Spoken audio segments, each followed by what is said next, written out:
Hola amigos y amigas televidentes, bienvenidos a Vida con Propósito. Hoy tendremos el placer de conversar con el doctor Orlando Sevilla. Él es muy conocido porque es el director del Teletón. Lo hemos visto en muchos medios de comunicación, pero hoy vamos a conocer quién es Orlando Sevilla como ser humano, como padre, y cómo se ha convertido en su propósito de vida ayudar a miles de niños y niñas con discapacidad. ¿Qué tal, doctor? Hola Karen, ¿cómo estás? Muchísimas gracias por recibirnos aquí y poder compartir un poco nuestros propósitos con los televidentes. Vamos a comenzar contando, Orlando es médico. ¿Cómo comenzaste? ¿Cómo es tu niñez? ¿De dónde viene Orlando? ¿Es de Diriamba, es de Jinotepe, es de Managua? Bueno, mira, en la vida pasamos por varios lugares. Yo nací en Managua. Mis padres, cuando yo nací, en algún momento se separaron, tomaron vidas diferentes. Estuve viviendo en Managua mi primera infancia, terremoteado además. En aquellos tiempos tengo todavía el recuerdo del terremoto en cicatriz. Después en algún momento me fui con mi mamá a Costa Rica. Estudié varios años en Costa Rica. Regresamos a Nicaragua en el 80, en 1980. Mi mamá viajaba mucho porque mis hermanos, Rodolfo y Max Ulises, tenían discapacidad o tenían neurocefalia desde el nacimiento. Mi mamá era veterinaria y tuvo toxoplasmosis, que no pudieron diagnosticar en la primera ocasión, y en la segunda, cuando ya se dieron cuenta, ya había nacido mi segundo hermano. Y tuvimos que viajar a Costa Rica por los temas de la atención de salud de mis hermanos. No había muchas condiciones aquí en Nicaragua para eso. A mis hermanos les pusieron, de hecho mis hermanos nacieron en Costa Rica en su momento, sus primeras válvulas las pusieron allá para la hidrocefalia. Y siempre tratábamos de estar cerca de los hospitales donde había que dar la atención. Incluso viviendo aquí en Nicaragua, en algunas ocasiones tuvimos que salir corriendo la familia al hospital del niño en Costa Rica, donde se le atendían a mis hermanos. Posteriormente, en los 80 nos venimos a vivir a Nicaragua. Mi mamá viajó a Cuba para recibir en aquel contexto una mejor atención de los chavalos. Le ofrecieron los hermanos cubanos la atención gratuita de mis hermanos, evaluación, cirugías, etcétera. Mi mamá fue a valorar a los muchachos allá, se quedó en Cuba, donde encontró una mejor opción de atención a los chavalos, se volvió a casar en Cuba. Y yo en el año 83 me fui a Cuba a vivir con mi mamá. Estando allá, obviamente, pues la vida primero del inmigrante, de vivir en un país que no es el tuyo, donde no tenés a toda tu familia. La familia que teníamos allá era el esposo de mi mamá, que fue nuestro padre en su momento. Nos crió y nos acompañó, una gran persona, papi, que todavía vive en Cuba. Y pues nos tocaba una vida de hospitales con mis dos hermanos. Definitivamente mi hermano Rodolfo, que tiene ya 44 años, con una hidrocefalia, tuvo alrededor de 37 cirugías. ¡Wow! Y mi hermano Max Ulises, el menor, que murió en el transcurso de la cirugía, llegó a tener 45 cirugías con trasplante de córnea y todas estas cosas por las complicaciones. Entonces fue una vida de hospitales. Yo era un chaval adolescente. Eso te hizo madurar muy pronto, me imagino, entonces, porque cuando vos sos el mayor y tus hermanitos chiquitos pasan por esas situaciones y vos acompañas a tu mamá, me imagino que vos a los 15, 16 años eras un muchacho muy maduro porque habías pasado por situaciones muy duras. Fíjate que nos tocó, incluso a los 14 años, mi mamá y yo nos turnábamos en el hospital cuando mis hermanos estaban hospitalizados, porque, o sea, alguien tenía que quedarse con uno de los chavalos en la casa, ¿verdad? Y el otro el esposo de mi mamá no estaba en Cuba porque había salido de Cuba a una misión que le habían mandado, y entonces vivíamos allá, y como te digo, yo estudiaba y llegaba en las noches al hospital, mi mamá iba, cuidaba a mi otro hermano, y entonces nos tocó, me da risa porque en algún momento, como vos decís, en el hospital, una de las anécdotas le decían a mi mamá, y viene tu esposo, que joven, tu esposo. Y le decía a mi mamá, no es mi esposo, es mi hijo. Bueno, mi mamá... Que roba cuna la nica. Sí, mi mamá tiene, pues cuando yo nací tenía 18 años. Wow. Entonces, realmente la diferencia de edades no... Pero definitivamente, sí, eso nos hizo, y eso me motivó a mí, definitivamente. Yo dije, en algún momento, primero, quería hacer la ayuda de mi familia, de mis hermanos, de mi mamá, que dependíamos mucho de esa atención de los médicos. Cuando se complicaba uno de mis hermanos era llamar al médico. Los médicos, tuvimos la suerte que no eran médicos, eran familia, eran parte de, cuando llamábamos con nuestras inquietudes o dificultades, siempre estaban ahí, siempre nos acompañaban, y para nosotros fue un ejemplo. Entonces, en algún momento mi motivación era, yo quiero ser uno de ellos, pero además quiero poder ayudar a mi familia. Y de repente, en la vida en los hospitales conoces otros casos. Vos sentís que la vida te está llevando duro con la salud de tus hermanos, y te das cuenta que hay otras personas que tienen una vida mucho más difícil, y entonces definitivamente de ahí nació la inspiración de poder hacerme médico alguna vez y ayudar al resto de personas, y sobre todo a mi familia en aquel momento. Sos una persona que de chiquito fuiste tocado, digamos, por el dolor. Sin embargo, vos elegiste transformar ese dolor en ser un ser humano solidario, porque yo pienso que en la vida tenemos dos opciones: o nos amargamos, o ese dolor lo ocupamos para potenciar todas esas habilidades que tenemos adentro y decir, con esto yo voy a servir, con esto yo voy a ser mejor persona. ¿Vos sentís que eso ha pasado en tu casa? Yo creo que sí, y yo en eso pongo creo el ejemplo y la crianza que nos dio mi madre. Mi mamá nos decía, primero, estos chavalos no van a vivir una vida diferente a los demás porque tengan una discapacidad. Tienen que vivir, tienen que jugar fútbol, tienen que jugar béisbol, tienen que correr. Mis hermanos eran tremendos, ¿verdad? Eran dificilísimos, sobre todo el más pequeño, que era tremendo. Y definitivamente nos decía, hay que vivir, hay que aprovechar los tiempos de vida que tenemos, no olvidémonos de los tiempos que pasamos en el hospital, más bien pensemos en los tiempos que estamos afuera y que tenemos que compartir como familia. Y además nos decía, la fortaleza de poder llevar este proceso, de poder llevar esta vida, es verle el lado bueno a todas las cosas. De eso tenemos que alimentarnos todos, porque si nos encerramos en el lamento o en la tristeza, definitivamente es muy mala compañía. O sea, tu mamá, una super madre, una super mujer, porque no uno, dos. Sí. Lo que pasa es que vos fuiste como su ángel de la guarda, digamos, ¿verdad? Y en estos procesos siempre hay unos ángeles, como vos decís, médicos, enfermeras, el papá cubano que los apoyó, ¿verdad? Entonces, pero es una mujer excepcional, fue una mujer excepcional tu madre.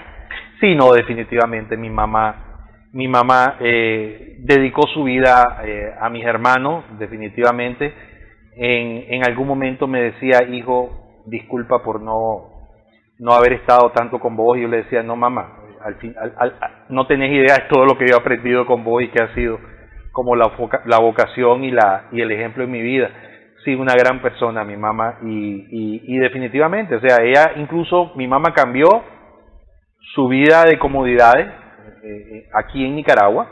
Mi mamá era comerciante, además de veterinario era comerciante, comerciaba e importaba artículos de Costa Rica a Nicaragua, vendía, tenía una vida pues no lujosa, pero sí cómoda.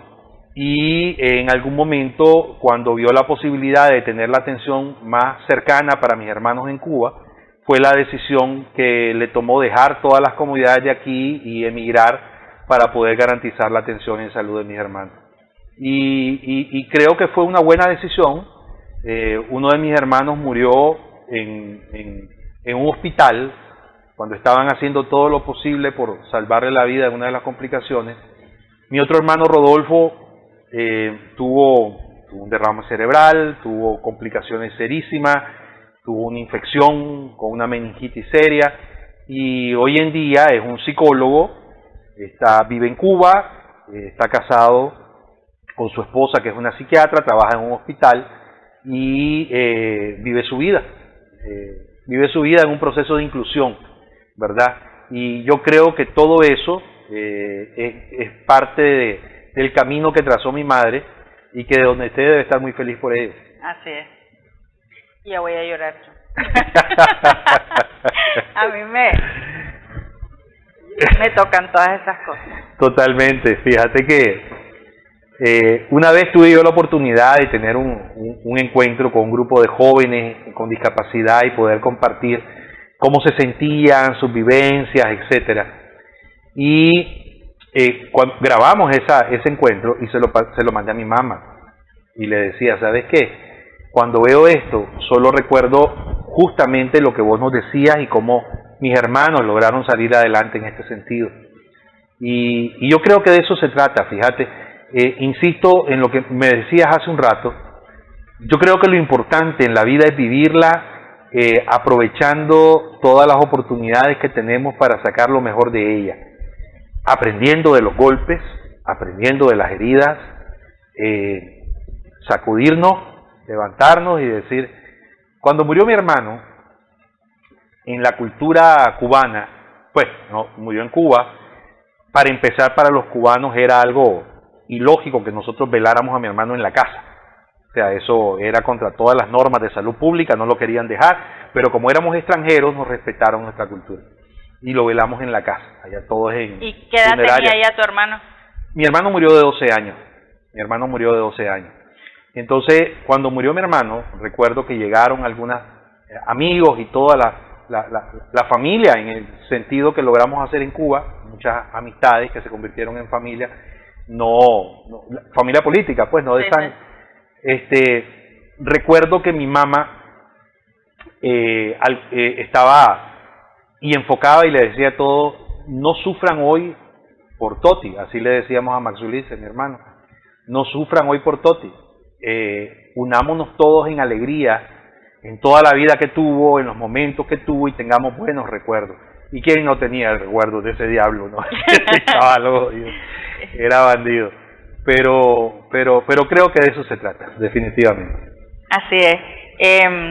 Realmente has tenido una vida muy rica en emociones, muy rica en amor, con mucha sabiduría que te transmitió tu mamá, y creo que eso son cosas que nadie se las puede quitar a uno. Vamos a hacer una breve pausa. Estamos conversando con Orlando Sevilla, director de Teletón, pero hoy nos está contando de su vida, nos está contando cómo él desde chiquito estuvo relacionado con la discapacidad. Él desde muy joven ayudó a su mamá con sus 2 hermanitos que tenían válvulas en el cerebro. Ya regresamos.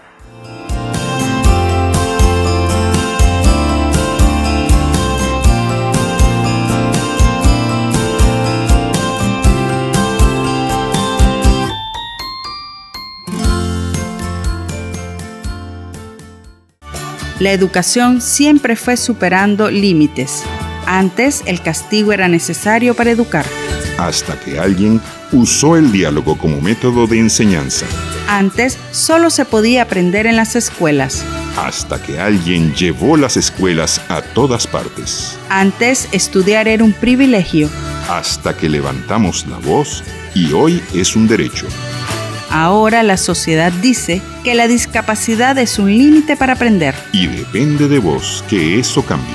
Movamos los límites. Hagamos un mundo para todos. Todos podemos. Todos valemos. Todos contamos.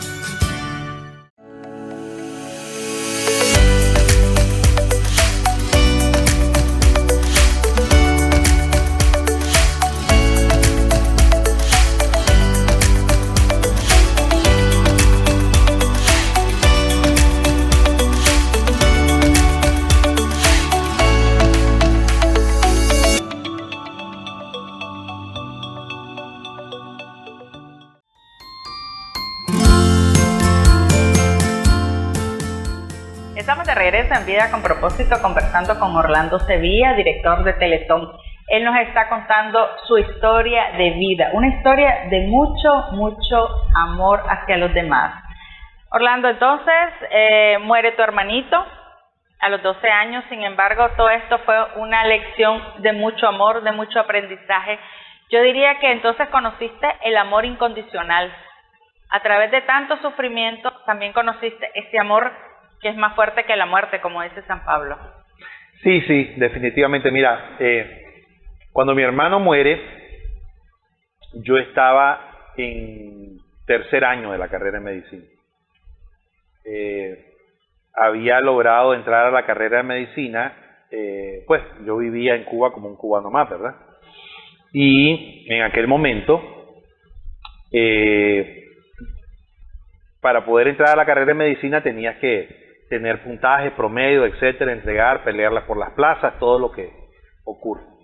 Y entonces logré entrar a la carrera de medicina, entré en el Hospital Salvador Allende, la Covadonga que le dicen allá en el Cerro, en La Habana, y empecé a estudiar la carrera. En algunos momentos incluso salía igual del hospital o de las básicas para poder acompañar a mi mamá cuando estaban hospitalizados, mis hermanos, y mi hermano tuvo una complicación definitivamente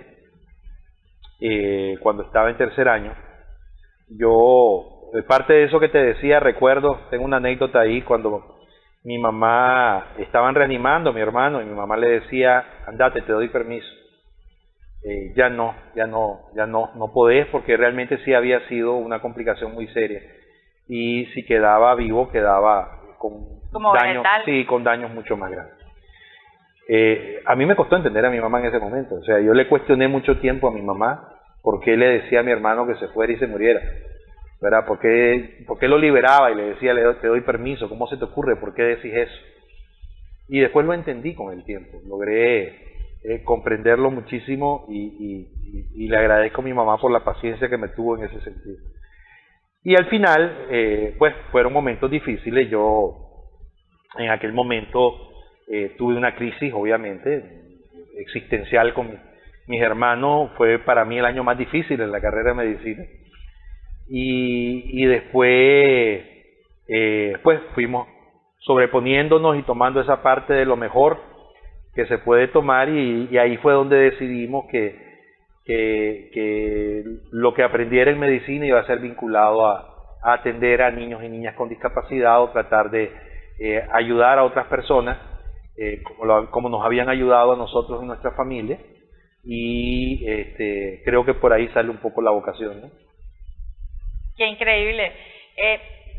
Hay destinos que ya están escritos, entonces, se podría decir, ¿verdad? Porque la vocación te nace porque lo viviste en carne propia, porque vos sabés lo que significa una atención adecuada, una atención pertinente para un niño o una niña a temprana edad, lo que significa que te atiendan en el tiempo que es. Te cambia la vida, definitivamente te cambia la vida. Esa ignominia, esa sensación de no saber qué hacer, de tener a tu familiar al lado, querer darle amor, pero no saber cómo darle, cómo apoyarlo, qué tienes que hacer para poder abrirles la vida. Y en algunos momentos ver a otras personas cercanas que lo que sienten, miran a tu familiar, a tu hermano con lástima o con reojo, y veían a mi madre y decían, qué calvario tenés en tu vida. Es difícil, difícil, y tener cercano entonces otra cosa donde el enfoque es hay que seguir adelante, veamos las oportunidades, saquemos lo mejor, te cambia la vida. Yo me imagino que tu mamá nunca lo vio como calvario. A mí me han dicho con mi hijo Néstor Gabriel, ¿qué cruz? Lleva con resignación tu cruz. Y yo me quedo, no, mi hijo no es mi cruz, nunca ha sido mi cruz, ni nunca va a ser mi cruz. Porque cuando vos lo ves desde el punto de vista del amor, de ese amor incondicional, no puede ser una cruz. Y yo estoy segura que así lo miraba tu mamá. Sí, no, y mi mamá decía de mi hermano, o de mis dos hermanos, yo no sé si van a llegar a la universidad, no sé si van a ser electricistas, no sé si van a ser carpinteros, no sé si van a poder valerse por sí mismos. Pues los dos chavalos estudiaron y terminaron al menos su primaria, pero lo que me importa es lo que me dan cada vida y que logren salir adelante, pues. Entonces cada meta lograda era una alegría para todos en ese momento, y justamente nos ayudaron en el camino muchas personas, muchos médicos, muchos profesionales, muchos amigos que se unieron con nosotros con ese enfoque, digamos, de inclusión, aunque no se hablaba de inclusión en aquellos años, ¿verdad? Estamos hablando de hace 30, 40 años, y de repente sí estaban haciendo inclusión porque se acercaban y nos ayudaban en ese enfoque de abramos oportunidades, y entonces no había una diferencia entre mis hermanos y nosotros a la hora de salir a jugar en el barrio, de jugar a los escondidos, de jugar en la escuela, las mismas oportunidades en la escuela. En las escuelas, en aulas regulares, incluso en aquellos tiempos. Entonces, realmente el tener ese contexto cercano, aunque un pequeño contexto cercano, la mayoría no era así, la mayoría realmente sí te miraba con reojo, te miraba a vos con lástima y aquel con desdén, era el chavalo, y tener a ese grupo de personas te hace sentir que las cosas son diferentes y que es posible, que puedes seguir adelante, y creo que eso nos convence de que tenemos que ser parte de eso, de poder acompañar, de poder ser ese apoyo que necesita la familia, ese canalizador de emociones y de fortalezas que debe tener una mamá, un papá, un cuidador, un hermano, para poder fortalecerse él y poder de esa manera fortalecer a su hermano, su hijo, su nieto con algún tipo de discapacidad. ¿Terminás entonces vos tu carrera en Cuba y hiciste alguna especialidad que tenga que ver con discapacidad? No, cuando terminé mi carrera en Cuba empecé a hacer la medicina general integral, pero después decidí venirme de Cuba y regresé a Managua. Yo regresé a Nicaragua en el año 96, ¿verdad? Empiezo a trabajar en el Hospital Lenín Fonseca, en el servicio de neurología, ¿verdad? Empiezo a hacer estudios en la atención a niños con alteraciones en el desarrollo, ¿verdad? Por el doctor Guillermo Bosebrus encuentro la oportunidad de poder trabajar en la Asociación de Padres de Familia con hijos con discapacidad, Los Pipitos. Y entonces empiezo a trabajar en Los Pipitos, que fue una escuela para mí, el trabajar con la familia de los niños con discapacidad. Los profesionales a veces creemos que nos las sabemos todas, pero cuando llegamos nos damos cuenta de cómo es la vida. Y estuve 18 años trabajando con Los Pipitos, sobre todo en el principal rol, que era el que más me gustaba, de brindar atención a los niños y niñas. Nos fuimos formando en el camino. En ese proceso, además, yo fui fortaleciendo mis capacidades en la atención a los niños con discapacidad, la epilepsia, los trastornos auditivos. Hice mi maestría en salud pública, mi maestría en epidemiología, ¿verdad? Y estando desde ahí también, en algún momento se dio la oportunidad de unirnos con el Club Activo 2030 para formar la Fundación Teletón en el 2001. Y participamos en esa fundación del Teletón en el 2001. Y bueno, 23 años después aquí estamos. Increíble, es toda una vida dedicada a dar amor y servicio a niños, niñas con discapacidad y a sus familias, ¿verdad? Y quién mejor vos para entenderlo, porque estuviste en esos zapatos. Yo me acuerdo que nosotros teníamos un pediatra, el doctor Félix Sánchez, que fue el neumólogo de cabecera de nuestro hijo, y al que le tengo una gratitud eterna con él porque siempre ha estado para Néstor Gabriel, y él decía, mire, si usted me dice que le duele, Néstor no habla, ¿verdad? Y entonces él decía, es que el corazón de una mamá nunca miente. Si usted dice que viene con algo, algo tiene que tener. Y así es, el corazón de los padres nunca miente, y si hallamos esa ayuda idónea, que es un doctor que tiene empatía, pues ayudamos un montón a los niños. Vamos a hacer una breve pausa. Estamos conversando con Orlando Sevilla, director de Teletón. Orlando nos está contando esa parte que no conocíamos, esa parte humana, esa parte de haber pasado muchos años apoyando a sus hermanos con discapacidad, y por eso hoy él se ha entregado con tanto amor a la niñez nicaragüense con discapacidad. Ya regresamos.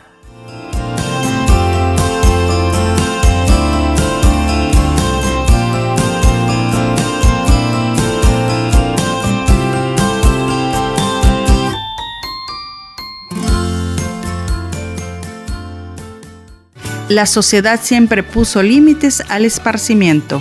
Antes se decía que los parques no eran para todos. Ahora son públicos. Antes se decía que el deporte era para privilegiados. Ahora es para quienes tienen ganas de jugar.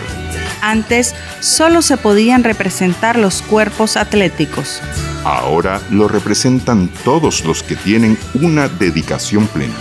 Ahora se dice que la discapacidad es un límite para divertirse. Y depende de vos que eso cambie. Movamos los límites. Hagamos un mundo para todos. Todos podemos.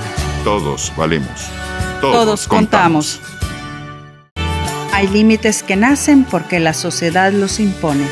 Antes el mundo era plano. Hasta que alguien pensó distinto y el mundo cambió. Alguna vez se privilegió la desigualdad. Hasta que alguien levantó la voz y demostró la igualdad. Antes las batallas se ganaban solo con violencia. Hasta que alguien venció usando la paz. La sociedad dice que la discapacidad es un límite. Y depende de vos que eso cambie. Movamos los límites. Hagamos un mundo para todos. Todos podemos. Todos valemos. Todos contamos.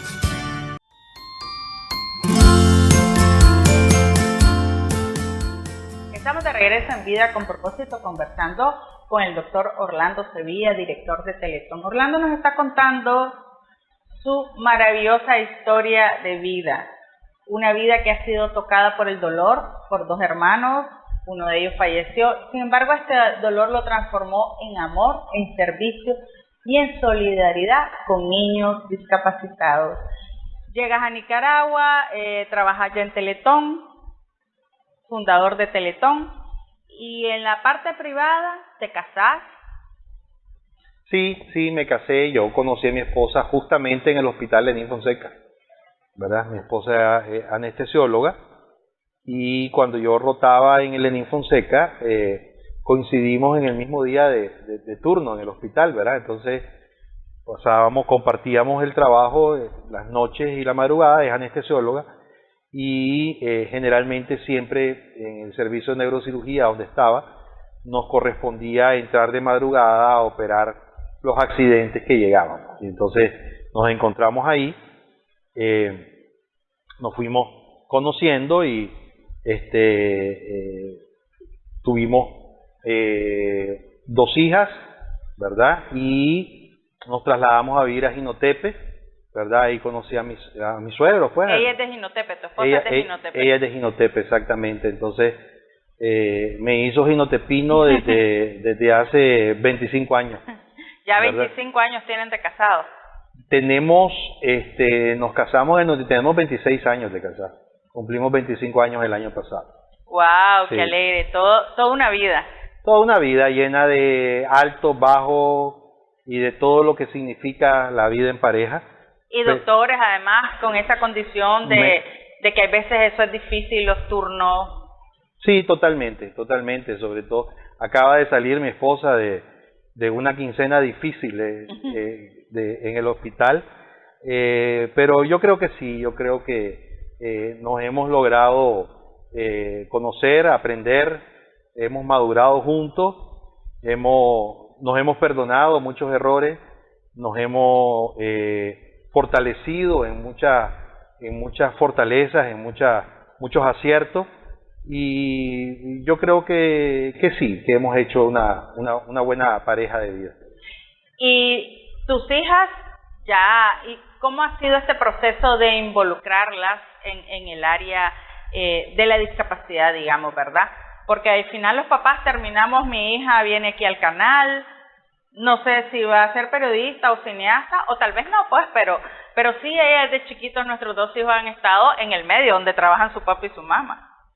Sí, fíjate que desde pequeñas han estado involucradas en todo el proceso de atención a la niñez con discapacidad, creo que han conocido un poco de la historia y lo han vivido de carne propia. Isabel Sofía, una de mis hijas,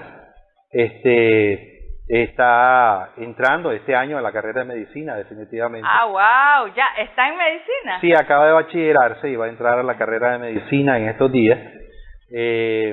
Estaba muy motivada, creo que su mamá trató de convencerla de que no nos ves a nosotros, la esclavitud que vivimos, ¿cómo se te ocurre que vas a estudiar medicina? Pero decidió hacerlo. Y bueno, vamos a ver cómo le va. Eleonora ha tratado también de vincularse de alguna manera. Ahorita está ayudándonos en Teletón allá en Carazo para la distribución de las alcancías y lo demás. Yo creo que todo esto hace que maduremos las personas y que todos vayamos siendo mejores personas, definitivamente. Y sí, yo creo que en la medida que podamos hacer o vivir ese mundo inclusivo, realmente podemos tener una mejor formación como humanos, ¿no?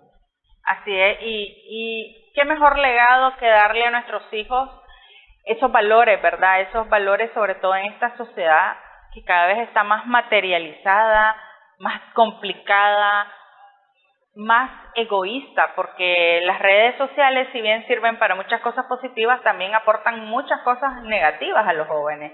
Entonces creo que hoy más que nunca el rol de los padres o el ejemplo, porque vale más, vos le puedes decir misa, pero es tu ejemplo el que sirve. Sí, yo creo que sí. Yo creo que todos tenemos que aprender que los seres humanos no somos perfectos, que tenemos imperfecciones, debilidades y tenemos fortalezas, pero que tenemos que tratar de sumar todas esas fortalezas y focalizarlas. Y yo creo que tenemos que involucrar a todos en la familia, nuestros esposos, hijos, sobrinos, primos, mis tías que nos acompañan mucho en este proceso también de atención en los teletones. ¿Hermanas de tu mamá? Hermanas de mi papá. ¿De tu papá? De mi papá. Sí, hermanas de mi mamá. Tengo una tía que vive en Costa Rica y los otros dos fallecieron. Pero sí, la familia por parte de mi papá y las primas de mi papá se involucran mucho en todo esto. Entonces yo creo que en la forma en que nosotros podamos canalizar lo que significa el apoyo para una persona con discapacidad y qué es lo que podemos hacer para cambiar las vidas y cuál es la realidad que vive una persona con discapacidad, y no solo la persona con discapacidad que vive en Managua o con un nivel adquisitivo de clase media o alta, sino aquellas familias que viven en el campo, donde hay menores niveles de accesibilidad y donde definitivamente con Teletón hemos logrado con las unidades móviles llegar a lugares recónditos. Y yo te voy a decir una cosa, Karen, cuando vos ves una familia, cuando vos llegas a una unidad móvil en el campo, allá en Nueva Guinea, allá en el Ayote, y te das cuenta que esa familia caminó medio día para poder llegar ahí, o anduvo a caballo, y llegan en una situación que no han recibido atención, y vos podés darles, además de la luz de esperanza, algunos instrumentos para poder iniciar apenas el proceso de inclusión, de rehabilitación más bien de su hijo. Realmente vos decís, Señor, discúlpame por quejarme tanto, y te doy las gracias por ser tu instrumento, definitivamente.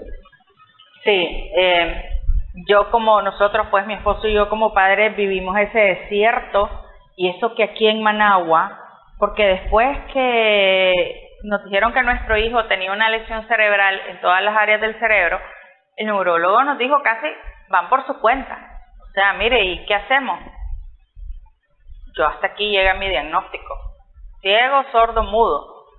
Entonces ahora imagínate en aquellas zonas rurales donde quizás ni el diagnóstico es completo, ¿verdad? Solo sabe, ese amor de padre sabe que su hijo tiene algo. Entonces realmente llegar a ustedes es una luz, es una esperanza realmente, pues. Y esa satisfacción que debes de sentir, eso no lo cambia nadie. Sí, definitivamente. Y además, ¿sabes cuál es la principal vacuna, digo yo? ¿Verdad? Esa vacuna que te fortalece y te refuerza. Y se lo digo yo a los muchachos del equipo de Teletón que están en las áreas administrativas, y les digo, acompáñenos al terreno para que puedan ver a las familias y puedan ver lo que impacta. Y cuando vos ves a un chaval que estaba en una situación de desarrollo y que tiempo después ha avanzado muchísimo y está caminando o está hablando y llega, te abraza cuando te ve y te dice, hola mi doctor, ¿y cómo está? Eso es lo que te inyecta y te dice, oye, ¿sabes qué?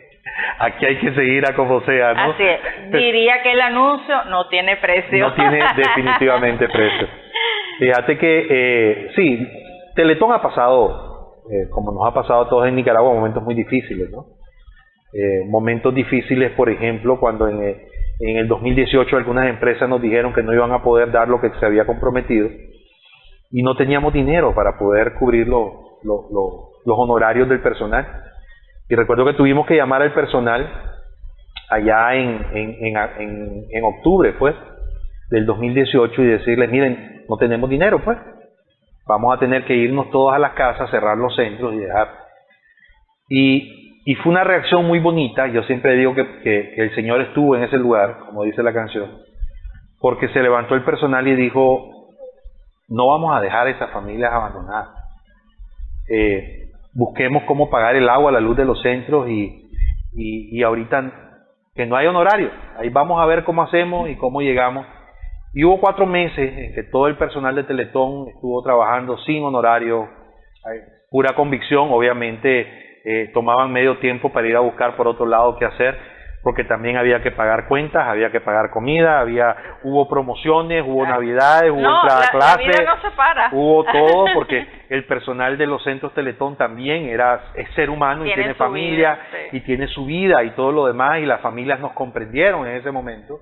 Definitivamente las familias nos comprendieron, porque en otro caso también hubiera sido difícil, y la mayoría del personal estuvimos ahí. Y fue bonito. Ese año, el 2019, hicimos el Teletón el 1 de febrero porque teníamos la presión de ver qué hacer, y después cuando recaudamos, fue un Teletón que fue muy duro, recaudamos para 2 meses y medio de operación de los centros, y nos sentamos con la gente y dijimos qué hacemos, y entonces todo el personal, todos renunciamos a las prestaciones, nos fuimos a servicios profesionales, y ahí vamos a ver cómo llegamos. Y lo más lindo de esa historia es que por la divina providencia del Señor, cuando llegamos a enero del siguiente año, el siguiente Teletón, nos preguntábamos, ¿cómo hicimos? ¿Cómo sobrevivimos? ¿De dónde salió el dinero para poder pagar todos los meses esa planilla a medio tiempo para el personal? Y ahí estamos. Por eso estamos convencidos de que somos instrumentos del Señor y que definitivamente esta es una obra de Dios. Así es. En esas casos tan duros podemos ver el amor de Dios. Yo digo que el amor de Dios yo lo he conocido en las situaciones más duras de mi vida, y si no he pasado por esas situaciones duras, pues no hubiera conocido el amor de Dios. Vamos a hacer una pausa. Estamos conversando con Orlando Sevilla, director de Teletón. Orlando aquí nos está abriendo su corazón, está diciendo cosas que usted de seguro no sabía. Ya regresamos.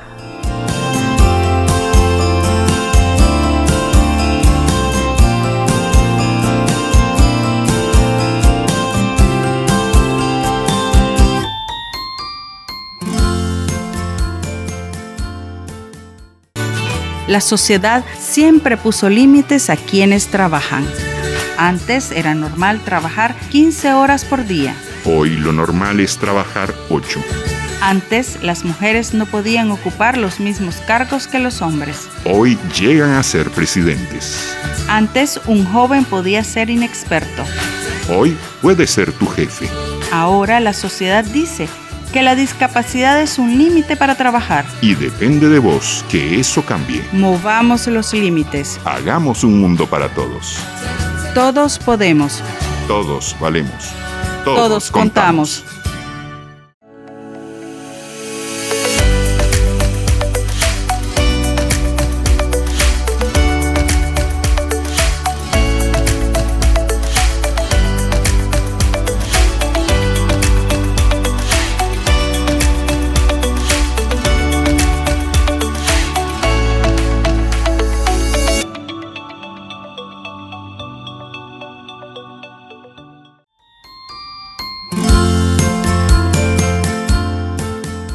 Estamos de regreso en Vida con Propósito, conversando con el doctor Orlando Sevilla, director de Teletón.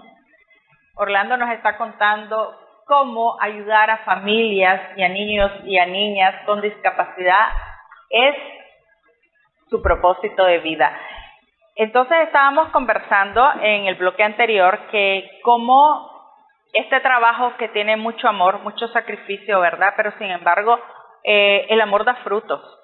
Y lograron sostener Teletón en esos tiempos tan difíciles, tu equipo ahí adelante apoyando y no dejaron a esas familias que tanto necesitaban el apoyo. Yo creo que, como decíamos y conversábamos en el intermedio, tiene que ver con todos los niveles. O sea, en medio de todas las crisis que ha vivido Teletón, ha tenido, por ejemplo, una junta directiva de miembros muy comprometidos con la causa, ¿verdad? Los miembros de la junta directiva que no tienen en sus miembros, yo creo, bueno, don Leonel, el miembro fundador, tiene un nieto con discapacidad. El resto de los miembros definitivamente no tienen un familiar con discapacidad, pero se han dedicado, ¿verdad? José Benor, Taguada, Luis Armando Rivas, Donald Bonilla, Sergio Gómez, Camilo Bendaña, Ana Lobo, Oscar Miranda, que ya no está con nosotros, han dedicado el periodo de Teletón, se han dedicado de cuerpo y corazón, y eso nos ha inspirado muchísimo, esa compañía y esa seguridad. Después, efectivamente, en el equipo, que estamos más cercanos definitivamente a las familias, estamos más cercanos a la obra. Cuando las familias llegan y te dicen, yo aprendí o mi hijo está caminando por la terapia que aprendí aquí, por la compañía que me dieron, si este centro no funciona, ¿qué voy a hacer yo? ¿Qué va a pasar con la vida de mi hijo? ¿Qué va a pasar con mi familia? Realmente eso te mueve, ¿verdad? Y te inyecta. Y esa ha sido, yo creo, el principal motor que nos ha unido a todos. Teletón tiene en los profesionales un equipo de profesionales. Yo le decía hace unos días, tal vez si empezamos a buscar, no serán los mejores especialistas del país, pero son los que más amor tienen por las niñas con discapacidad y que se entregan de cuerpo, vida y corazón, ellos y sus familias, para la atención de los chavalos de los centros. Y después ves también a otro grupo de personas en ese enfoque de que todos somos Teletón, que se dedican a ese voluntariado, los miembros de las juntas departamentales, los miembros de las asociaciones, los miembros de varios grupos que se unen todo el año, ya no solo el día del evento, ¿verdad?, para poder recaudar los fondos y para poder llevar las actividades. Yo contaba hace poco una anécdota que estuvimos en Santo Domingo con una unidad móvil y una señora llegó y dijo, yo quiero apoyar. Y entonces toda la brigada médica que viene aquí a atender del Centro Teletón de Región Central, no se preocupen por la alimentación porque yo la voy a cocinar en mi casa. Y pasamos por ahí. Entonces esas cosas que te estimulan, ese sentido de unidad y solidaridad, cuando estábamos en el COVID, que no sabíamos qué hacer, y entonces empezamos a hacer la telemedicina, la telerehabilitación, que era un reto, no sabíamos cómo iba a funcionar, y de repente una señora, una familia humilde que no tenían el celular para poder hacerlo y que la vecina llegue y les presta el celular con los datos para que pueda recibir su terapia. Entonces, todas esas cosas te hacen sentir que eso es Teletón. Y de repente ves también a ustedes, los medios de comunicación, ya no Karen mamá, sino Karen dueña de un medio de comunicación con Néstor y el resto de medios de comunicación que se involucran en este proceso de educación, en el buen sentido de la palabra, ¿verdad?, de la población nicaragüense sobre los derechos de las personas con discapacidad, cuando todas estas campañas de Teletón, en vez de hacer un enfoque de lástima, hacen un enfoque de oportunidades, de derechos, de lo que podemos lograr con los chavalos, cuando la gente ya no dice el mongolito, el tuido, sino busca la mejor forma de referirse al chavalo, cuando ya el mensaje en los medios no está solo alrededor del Teletón, sino durante todo el año. Entonces, es decir, aquí también está Teletón.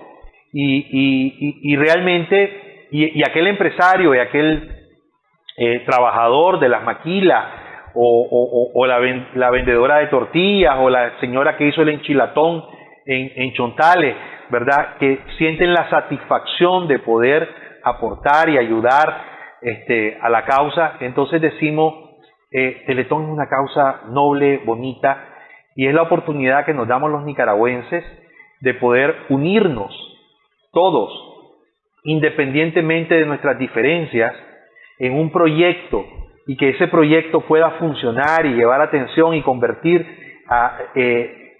la discapacidad en oportunidad y poder dar mejor calidad de vida y poder lograr proyectos de inclusión. Y yo siento que eso nos hace una sociedad mucho más linda, mucho más humana, y nos dice que sí nos podemos unir alrededor de una causa noble como esta, independientemente de nuestras diferencias. Eso es lo que hace que todos nos sintamos muy orgullosos de ser parte de esto. Para nosotros, Teletón no es una institución, no es una organización, no es un proyecto, no es un centro de rehabilitación. Teletón es un proyecto de vida, una causa de vida. Es un proyecto de vida realmente, porque de un niño o niña que esté en una silla de ruedas a que pueda con rehabilitación caminar, moverse, ir a la escuela, le cambia la vida. Néstor Gabriel, nuestro hijo, de pasar de ser un vegetal, que era su diagnóstico, a montar caballo, a hacer canopy, o sea, un giro de 500 grados. Entonces la rehabilitación es eso, como vos decís, una oportunidad de vida. Va más allá del centro, es qué calidad de vida van a tener esos seres humanos, una mejor calidad para ellos y su entorno, porque no es lo mismo tener un niño postrado en una cama que un niño que se mueve y hace cosas por sí mismo. Totalmente, y yo creo que esa pasión es la que nos lleva en medio de las dificultades a innovar. Los tiempos del COVID fueron un reto, las condiciones actuales para poder mover y toda la parte del trabajo con la atención comunitaria ha hecho incluso que dentro de los teletones del continente americano, en la Organización Internacional de Teletones, Nicaragua sobresalga en esa experiencia de trabajo en la atención comunitaria, en ir a las comunidades, en salir del centro todos y poder involucrarnos y poder sostener la rehabilitación a nivel local. Y por eso Nicaragua nos pidieron pues que pudiéramos hacer un modelo de atención comunitaria para el resto de teletones, y en esas estamos. Y creo que es un buen reconocimiento a la labor que hacemos. ¡Wow! Qué bonito realmente. No solo el reconocimiento, sino saber que has logrado, a pesar de las dificultades, romper esas barreras, ¿verdad? Romper esas barreras y llegar más lejos, y llegar a más seres humanos. Yo creo que esa es una cosa muy gratificante para vos y para tu equipo. Definitivamente, para todos. Y yo creo que eso solo se hace con amor. Yo recuerdo una de las campañas que nos acompañó Jenny Muñoz. Estuve con Jenny en estos días y me recordaba esta campaña donde decíamos el amor rehabilita, porque el amor es que realmente el motor, el combustible que empuja ese motor de la rehabilitación a todos los niveles, en la familia, en los chavalos, en los voluntarios, en los terapeutas, en el pueblo en general. Y yo creo que solo así se puede lograr. Así es. Gracias, doctor, por haber estado aquí con nosotros, abriendo el corazón, contando esa historia de vida, esa historia de amor. Gracias a vos por hacerme recordar tantas cosas que definitivamente en la vida cotidiana uno no se detiene a recordar. Gracias por hacerme recordar de mi madre, que espero esté viendo esto desde el cielo. Y gracias además por ese entusiasmo de poder presentar el propósito de vida de todas las personas que invitas acá y hacernos compartir el propósito de vida que yo siento que no es solo mío, sino de muchos que estamos involucrados en la causa del teléfono. Y a ustedes, amigos y amigas televidentes, gracias por habernos acompañado. Recuerde que usted ha nacido con un propósito de vida, pero está en sus manos encontrarlo, desarrollarlo, pero sobre todo compartirlo para ser feliz. Hasta la próxima.